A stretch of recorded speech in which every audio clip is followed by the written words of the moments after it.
depois. Eles assinam depois.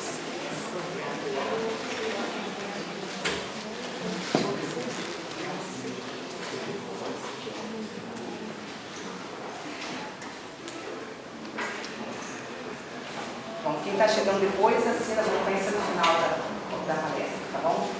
Bom, em primeiro lugar, boa tarde a todos. Agradeço a presença de todos mais de uma vez, permitindo a realização desse seminário sênior, que tem por objetivo trazer ex-professores aqui do Instituto, né, com o intuito de proporcionar alguma convivência entre gerações, né? E hoje a gente mais uma vez tem a alegria de receber a professora Maria do Carmo Faria,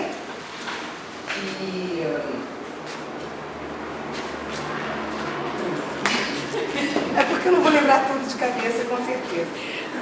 Ela está fazendo 50 anos de graduada esse ano. Então, é boda de ouro para a filosofia, né? Então, a professora Maria Tereza, como vocês podem ver, Maria do Carmo Faria, né? Ela foi professora, ela se formou na Faculdade de Santa Úrsula, que na época ainda era ligada à PUC, em 64, como eu falei.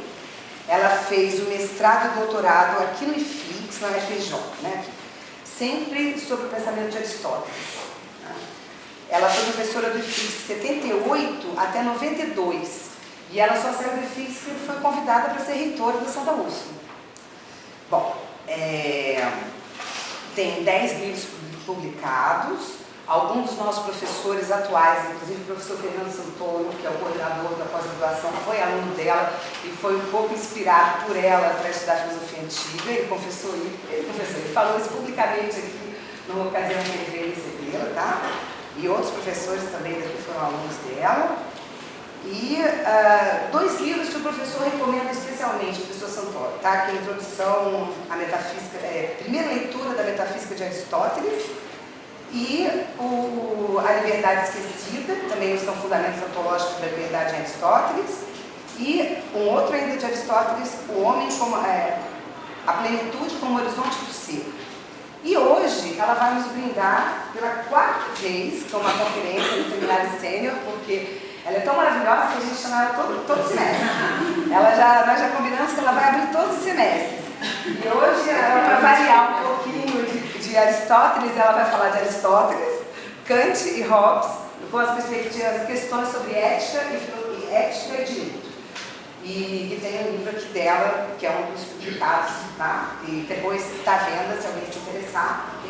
E ela trouxe outro, que é o que eu falei hoje, a Plenitude como Horizonte do Ser, né? Sobre Aristóteles também, ok? Então, tenho a honra de ser professora e vou roubar só 2 minutos, né? Aí talvez até não seja muito ético, mas espero que vocês me perdoem pela falta de ética. Mas eu já estou eu sou doutoranda aqui do programa de pós-graduação em filosofia e estou promovendo alguns cursos livres, cursos de 12 horas, né? 4 cursos diferentes, agora em setembro. Normalmente no encontro dos sêniors eu sorteio um livro, eu dou um repetido, que aparece lá. Dessa vez eu vou sortear um curso. Quem for sorteado, se quiser, né, pode escolher um curso desses 4 que eu vou fazer. Tá? Aí eu tenho um folderzinho como esse, mas eu dou no final, tá bom? É um curso sobre Hans Jonas, que é o autor que eu estudo, da área de ética e bioética contemporânea. Um sobre Wittgenstein, uma introdução ao tratado e às investigações. Um sobre os pré-socráticos, as 4 escolas, 18 pensadores. E o mais ousado de todos, uma iniciação à história da filosofia. Tá? Cheio de atos, mas enfim, é o que esse percurso de filosofia que eu venho fazendo há quase 10 anos tem me permitido facilitar. Então, é um lado ousado. E depois, no final da aula, eu distribuo esse folder com os cursinhos. E quem quiser participar do sorteio, a gente sorteia um curso desse, tá bom? Então, mais uma vez, obrigada a todos.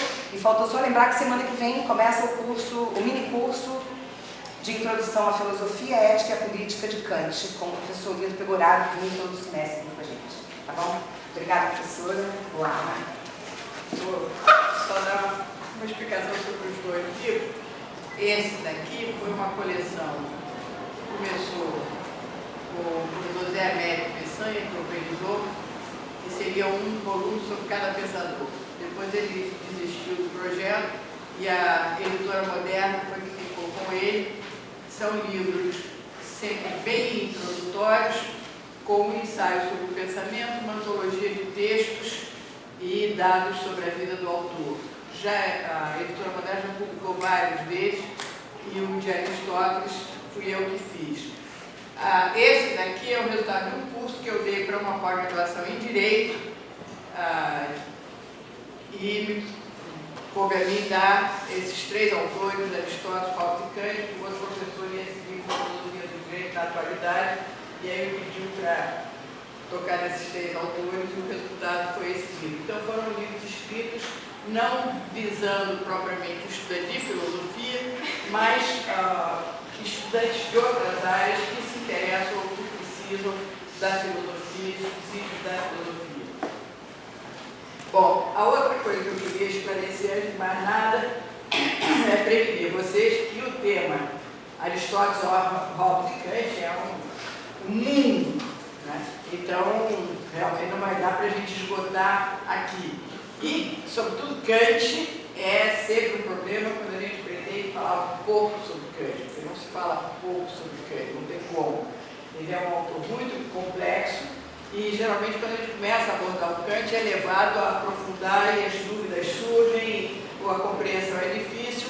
Então, eu peço desculpas, porque vai ficar com certeza uma lacuna, mas como o Olinto vai dar 4 aulas para vocês sobre Kant, então essa lacuna vai ser suprida de alguma maneira, e de qualquer jeito a gente pode aqui tentar esclarecer as dúvidas que ficaram.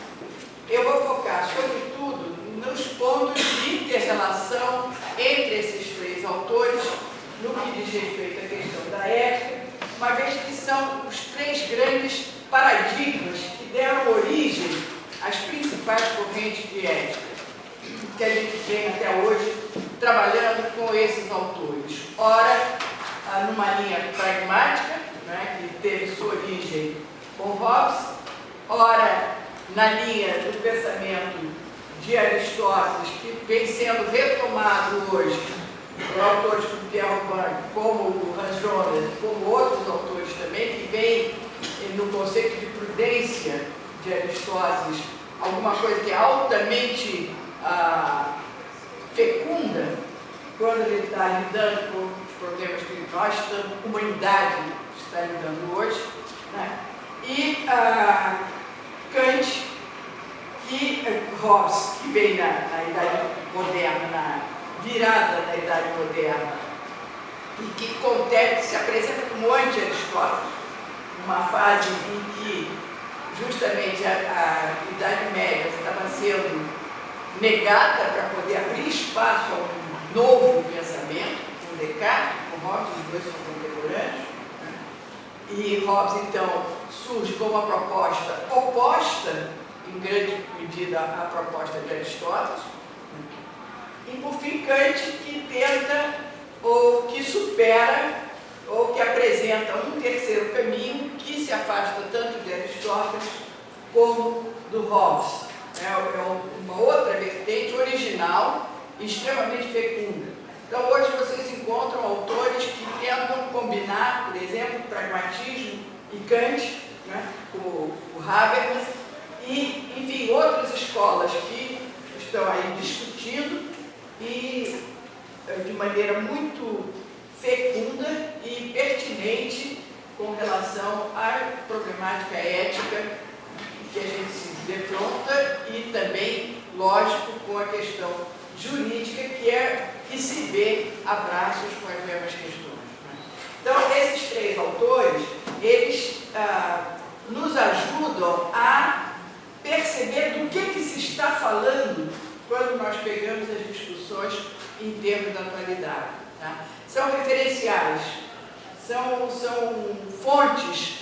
E é muito difícil que você pegue hoje algum texto de ética que não vá se referir a uma ou outra dessas correntes, a uma ou outra dessas fontes, tá? Então, por isso que a reflexão sobre essa triangulação formada por esses autores, né, ela nos ajuda a repensar ou a se recolocar diante desses desafios, né? Há um autor que fala da necessidade de que nós estamos de uma macroética que consiga reunir as contribuições das diversas correntes no decorrer da história. Uma outra observação é que, ao contrário do que ocorre com a ciência, em que uma descoberta alavanca o progresso e faz com que a ciência vá avançando aos saltos, na medida em que ela vai descobrindo os próprios erros e vai corrigindo esses erros, em ética não tem como a gente aplicar essa mesma ideia de progresso. Eu não sei se o pragmatismo de William James pode ser considerado superior, mais evoluído, do que, por exemplo, a ética de Aristóteles. Então, cada geração, de acordo com os problemas com que ela se defronta, de acordo com os desafios que a sua época enfrenta, vão buscar soluções de uma ou de outra maneira, né? De tal maneira que nós temos aí um leque de questões e de respostas que não necessariamente foram superadas, ficaram para trás, já não valem mais, como se a gente fosse aqui hoje dar um curso de alquimia, né? Já não, nada daquilo mais é comprovado, enfim, aquilo virou uma curiosidade, né? Mas não tem nenhuma informação a nos oferecer, né? Porque a ciência evoluiu e a alquimia hoje em dia já não é mais considerada uma ciência. Bom, Aristóteles é o primeiro deles, né? É o pensamento originário, foi o primeiro a